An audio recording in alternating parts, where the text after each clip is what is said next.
Hey there friends and enemies, JoPaWrites here again, and today I want to show off a build I've been having a ton of fun with in Remnant 2, the Awakened King DLC, and that is combining the Ritualist and the Handler. Now, I'm going to go through a bunch of different archetypes to combine with the Ritualist to make a variety of different builds, and this is the very first one, so I hope you enjoy this as a series. As far as this build goes, the skills that I'm using are going to be Miasma. This is going to cast an AoE burst that applies bleeding, burning, overloaded, and corroded to all enemies within 22.5 meters and dealing a total of 1500 base damage and lasts for 20 seconds. And then also the Guard Dog. The reason I'm using the Guard Dog, this is going to be essentially my tank for my build if I'm playing solo or if I'm playing in a group. It has all the enemies concentrate around my Guard Dog, groups them together, and allows me to spread those status effects really nicely. Plus the dog, when it attacks an enemy, does provide bleed damage as well, so it's just a nice combination for more status effect damage.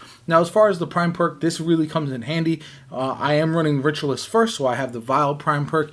Negative status effects applied by Ritualist infected victim receives 15% more status effect damage on death, spreads all statuses to nearby enemies, and that's really nice. Essentially, I'm trying to spread these status effects as much as possible, and you'll see why in a little bit when I get into the rest of the items that I'm using. But yeah, ultimately this is really nice.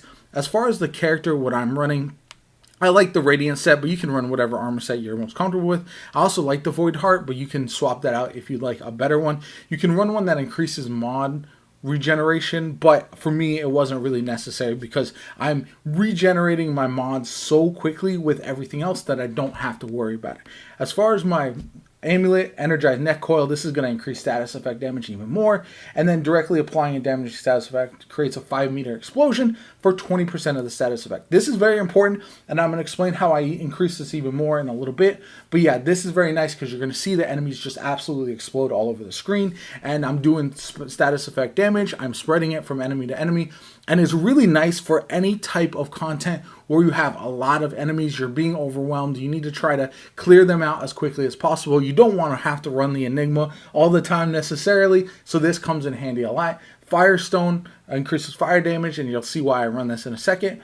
Stone of Malevolence, this one is huge. Elemental damage generates 15% additional mod power. So again, I'm getting my mod regeneration back as quickly as possible. Lighthouse Keeper's Ring automatically generate 3 mod power per second for each entity within 10 meters suffering from a negative status effect. Once again, lots of mod power, max of 5 stacks.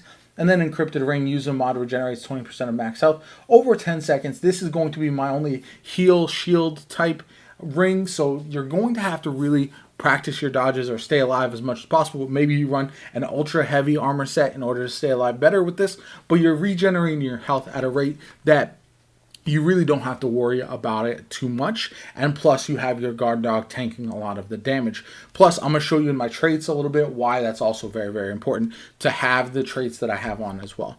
As far as my weapons, I want to have as many status effects as possible, so that's why I'm running what I'm running with this build. Hot Shot on my Black Maw. I like the Black Maw personally. You can run the shotgun if you want to, a shotgun if you like, but for me this one works out better for this build because I'm staying out of harm's way a little bit more. I don't want to get too close, and this is going to have my fire damage. This is why I'm running the Fire Ring in order to do as much damage with my fire damage here as possible. I'm also running the Fetid Wounds Mutator, and this is a brand new one that I really like, and it's going to add corroded damage to weak spot and critical hits, so that's very nice as well. Once again, just buffing the amount of elemental damage that I'm doing. The status damage, I'm running the Krell X. This is going to add the Overloaded and Shock, which I really like. You can toss on a Mutator here as well. I had a variety that I was kind of cycling through. It doesn't really matter which one you run. I don't use this a ton, but if I need to add shock damage, this is what I would use.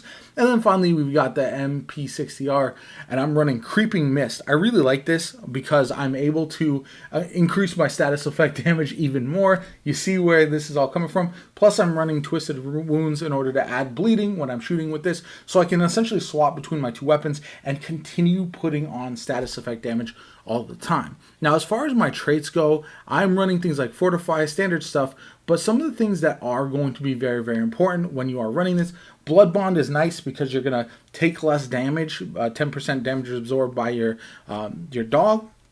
And then also another big part of that is going to be rugged, to increase the health of your dog as well by quite a bit. And here amplitude is also very, very massive. Increase AoE size by 50%. And that's going to allow those explosions from your status effect kills in order to be much, much bigger and spread to even more enemies. So overall, you can kind of adjust those. Now that we have a lot of trait points, it doesn't really matter as much. You can pick and choose which ones are going to help you stay alive. I run things like bark skin as well in order to try to keep myself alive as much as possible. But yeah, that's what I'm running there. Overall, this build is a lot of fun for me. I do very much enjoy it, mostly because I'm able to really just do as much status damage as possible. And because I'm constantly putting out status damage, I don't really have to focus on my own damage as much. If I am a player who struggles to time dodges when I'm in combat and shooting as well, this actually allows me to have my dog to distract the enemy, to allow me to put down covering fire, do a bunch of status damage, and then once the enemy focuses on me again, then I can really dodge around but continually tick down the enemy for the damage you're doing. And overall, I just like the way this all works in conjunction. It feels really nice to me to be able to constantly see just tick, tick, tick, tick, tick, tick, tick of the damage numbers all the time. And yeah, clearing out mobs of enemies, even in Apocalypse tier, is a piece of cake with this. So if you're playing co-op or you are playing in any activity where there's hordes of ads and you're getting overwhelmed, this is the type of build that is going to come in so clutch. Even like mini bosses and the like, you can do so much damage to them that you don't really have to worry about being overwhelmed. And that's something that happens in a lot of different content. If you're not careful, you can definitely get swarmed by ads, and because they hit so hard in Apocalypse tier difficulty, you can just die. Now, is this going to be the best build against large flying bosses who are across the map from you? Maybe not. But even then, oftentimes you have ads to deal with, and you'd be surprised by the range of the miasma as well. You're going to see me hitting enemies really far away, down through the map, either below me or above me. And that is also a nice little feature because, one, it allows me to see where the enemies are at. They're constantly taking damage, so then when I end up squaring off with them, they are already weak. And overall, it just works out really, really well. It makes the game pretty simple overall, and it's one that I have just fallen in love with. Just watching the explosions of the enemies as I defeat one after the another is just so satisfying, and I highly recommend trying this out if you are a fan of the Handler specifically. Now, next up, I am going to be working on a build with not only an engineer, a summoner build, as well as a couple other options that I have in mind, especially with some of the underutilized, in my opinion, archetypes, such as the Invader. That's one that I really want to make a build for, and I think will be a ton of fun to use. So anyway, if you want to stay tuned for all that, definitely like, subscribe, stay tuned to the channel, all that. It means the world to me. I appreciate all the support on my Remnant videos lately. It's been absolutely amazing. My name is JoPa. I hope you have a good one, and I'll catch you all later.